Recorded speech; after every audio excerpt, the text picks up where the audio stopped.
Hey folks, your OS Reviews. You're watching our video first look and a quick review of the JT Travel Buddy. This is a low-cost unlocked handset that you can use when traveling around the world, and it supports 2 SIM cards behind the back cover. It also features a few extras inclusive of a LED torch or flashlight that's quite reminiscent of some Nokia phones back in the day, and there really isn't too many extras going on here. It looks like there's a camera here, but actually it's just a kind of a matte design. It actually doesn't have a camera at all, so very basic as far as features are concerned. No wireless functions like Wi-Fi or Bluetooth are on board, but you do get a very capable handset of making calls, and texting and dialing is quite easy thanks to the oversized dialing pad on the bottom here, which is in that standard T9 layout. So taking a quick look at the design of the Travel Buddy first, you can see that it's fairly well constructed actually for a low-cost phone. You can pick it up through several venues, either by JT directly, or you can visit Telestial's website and pick it up as a package deal with one of their low-cost international traveling plans when you are traveling abroad. And you can see here that the phone itself, despite being made out of plastic, actually has a surprisingly hefty weight. That's because the chrome accents on the sides here, instead of being typically plastic, it's actually aluminum, so it has a nice weight distribution. The sides are also crafted out of a soft touch rubber material, and there's a fairly interesting looking pattern that composes the back of the handset, along with a loudspeaker that is indeed extremely loud for speakerphone calls. Otherwise, you can see here that the bottom features access to a micro USB standard port for charging, as well as syncing songs on a computer or a PC. There's also a 3.5mm headphone jack that you can use to listen to music, although it's a little bit on the recessed side of the spectrum. Otherwise, again, the T9 layout here is quite tactile and responsive. The keys are all really risen above the surface of the phone, which makes it easy to text and dial by feel, which is a nice attribute. These keys are also backlit, so under darker environments you can still see what you're doing as well as the texting. One thing that we don't love with the design of the Travel Buddy is actually the center key here and the 5-way navigation toggle. It takes you directly into the information page on when you're in the home screen. And just like with a lot of earlier Nokia phones that were perhaps customized by carriers, this did the same thing.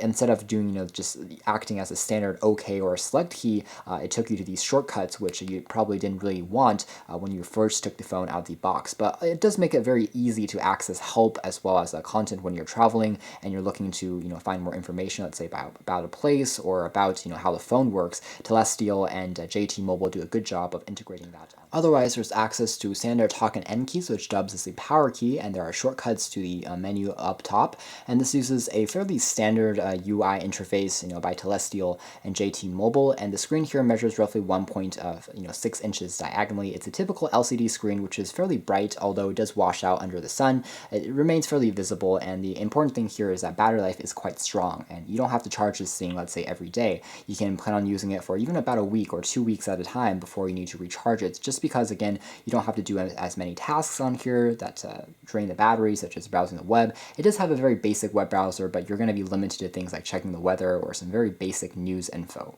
So taking a closer look at how this phone operates, we're going to take a look at the menu next. So over here, we're going to unlock it by tapping on this key and then tapping on the star key for a few seconds, just to prevent things from accidentally getting hit when you have the phone in your pocket. So this is one of the actual features that they implemented when designing this phone. So I'm going to tap on the X key there, and otherwise we're greeted to a fairly standard interface that shows you the time and date information along with the reception data on the very left hand corner. On the top right hand corner there's the battery status, and I can start dialing a number directly just by tapping it on the actual D-pad here, and that works fairly well. And there's a few preset options on here that allows you to navigate and call for help or to recharge your plan, and that is nicely integrated by the carrier here. Otherwise, this is actually the application drawer that I can tap on to have access to more features. This is the torch function. As aforementioned, I can turn this function on, so it illuminates an LED light on the very top. It's an LED light, so it is very bright and also energy efficient, so it doesn't really drain too much power. So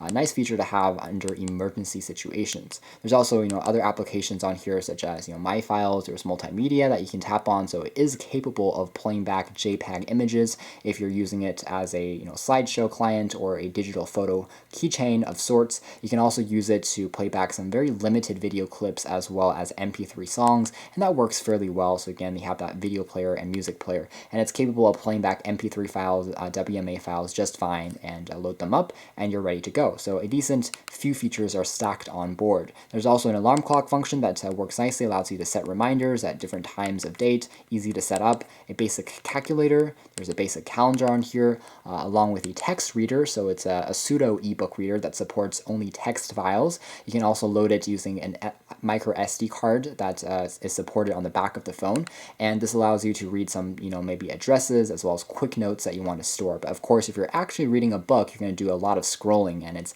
not nearly as easy on the eye as an e-ink screen, but again, that's to be expected. And there's also a bit of a file management that you can perform on this. So that's all the main applications that you'll find on this phone here. There's a basic voice recorder that uses a microphone. Speaking of, the microphone here is quite clean, loud, and crisp sounding, so great for phone calls. Even in here in Seattle, we had no issues as far as reception with this phone, and people that we tested the phone with said that our voices sounded loud and clean sounding, so it's a good sign. And the voice recorder here is actually quite handy if you're going to do some quick voice memos, and it works nicely.